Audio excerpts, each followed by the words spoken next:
Beyond the Bell, Bloomberg's comprehensive cross-platform coverage of the U.S. market close starts right now. And right now, we are 2 minutes away from the end of the trading day. Romaine Bostick, Caroline Hyde, Taylor Riggs counting you down to the closing bell. Here to help take us beyond the bell. It's our global simulcast, joined right now by Carol Massar and Tim Stenovic, bringing together our Bloomberg Television, radio, and YouTube audiences here. 4702 right now, Carol, on the S&P 500. Yeah, absolutely. And what's interesting, did you check out all the headlines that are out there? You've got Goldman Sachs lifting their outlook for U.S. stocks. JP Morgan strategists say they remain bullish on equities.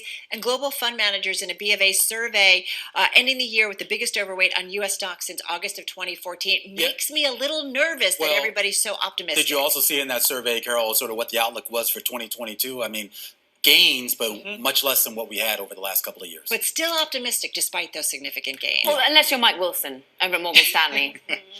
Well, there's a bull, there's always a bear. Look, gains in the equity market today, but we're seeing a broad-based sell-off in crypto. We are seeing Bitcoin below 60,000, down about 6.6% right now. Dash, EOS, Ethereum, Ethereum Classic, Litecoin, the list goes on. Lots of red across the Is this based on fundamentals? I'm so glad you asked.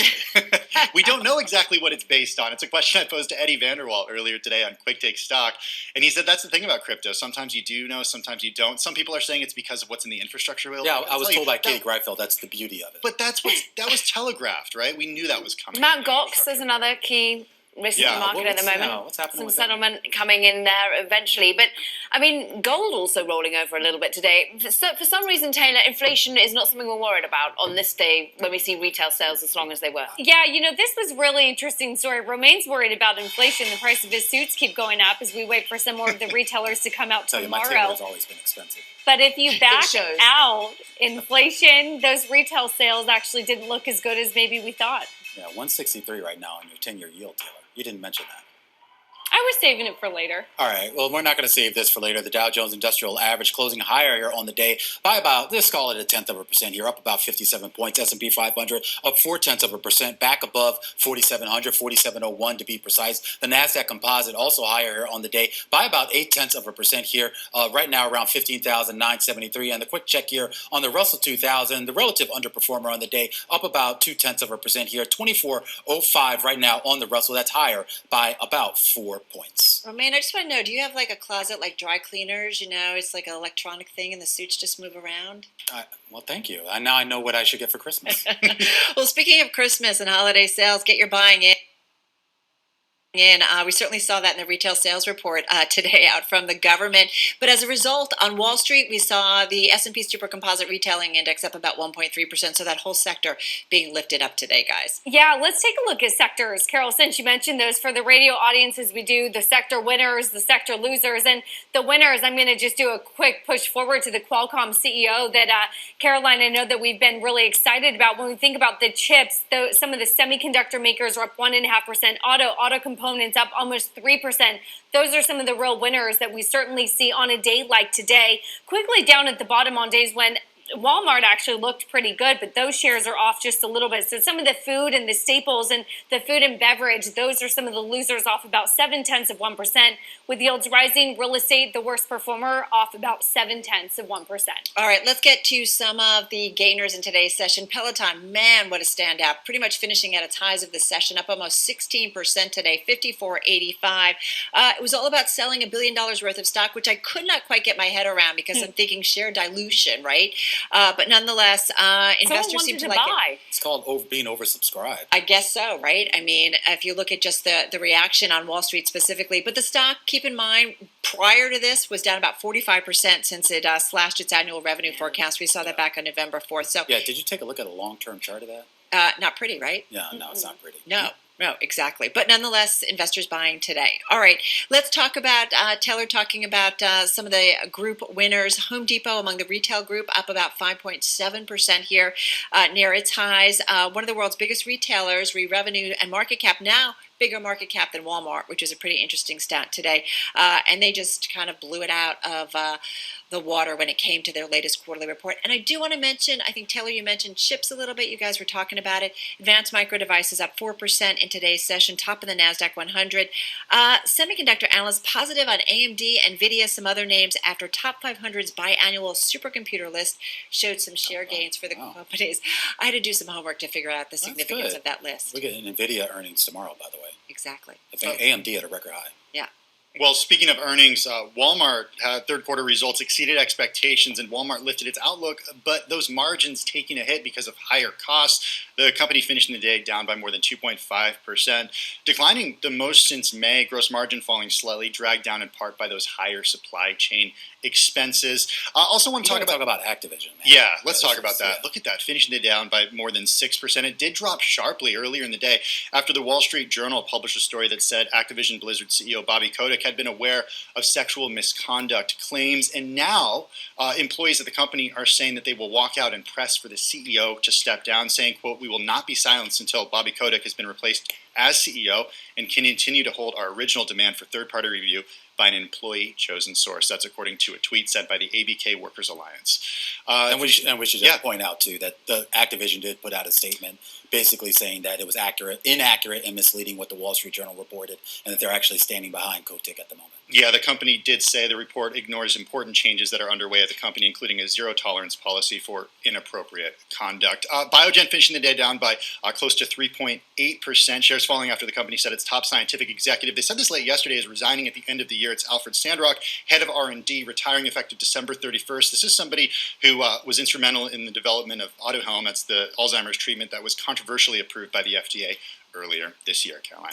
Tim, tell you what's also in the red. Basically every other currency in the G10 versus the US dollar. US dollar pushing on higher once again as we get that strong retail data, as we get some hawkish sentiment coming from members of the FOMC. We're all still on tenterhooks about who will be heading that FOMC come in the next 4 days. But I'm looking at the Swedish krona off by more than a percentage point. The Japanese yen down by 0.6% against the US dollar. But basically everything on the downside. Metals sold off. Maybe that's why the Aussie dollar is off by 0.7%. And let's check in on some of those metals. Steel down by more than a percentage point. Of course, as the dollar gets stronger, metals lose some of their luster. We're also digesting what that Xi-Biden meeting meant in terms of the outlook. Gas oil up 2.2%. It's interesting what happened in terms of natural gas. Extraordinary moves over in Europe. Once again, the Nord Stream 2 gas pipeline potentially being pushed back further, kicking that can down the road. What does that mean in terms of this winter period when we want to turn up our heating, with natural gas up more than 2.5% here in the US? It was up more than double figures over in Europe. And just to get your daily look at milk, once again, it's there to haunt me forever, down by 1.5% if you're looking at milk, important if you're buying 12 gallons for your 9 kids.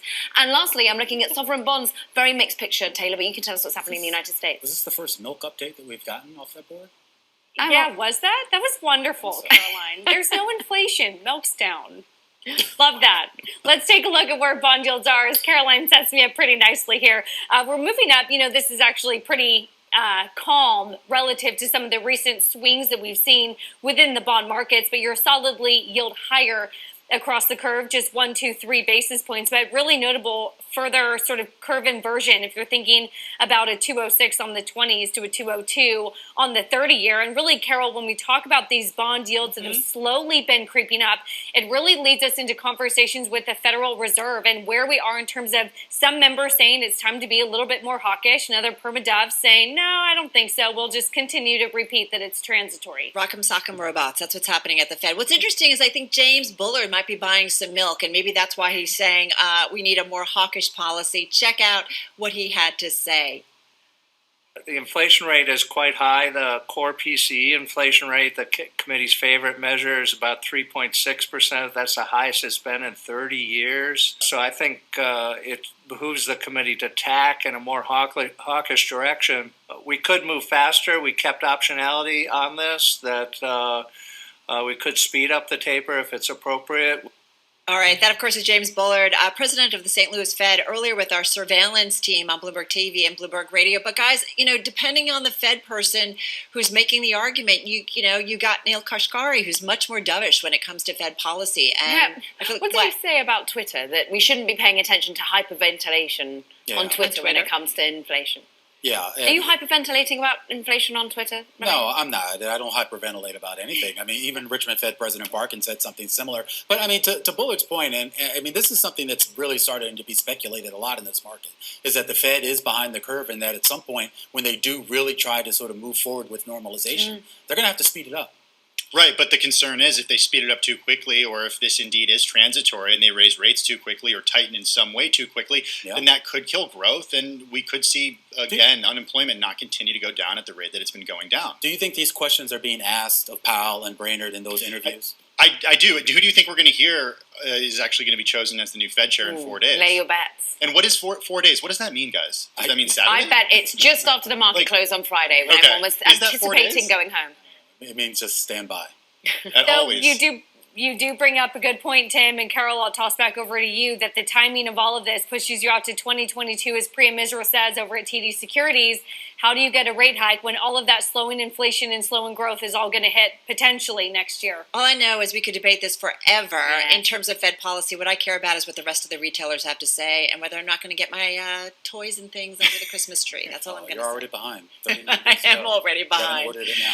Be a lot of gift cards coming out. All right, we got to do it. That's going to do it. Our market wrap on this Tuesday, Beyond the Bell, on Bloomberg Radio, Bloomberg TV, and YouTube. We'll catch you same time, same place tomorrow.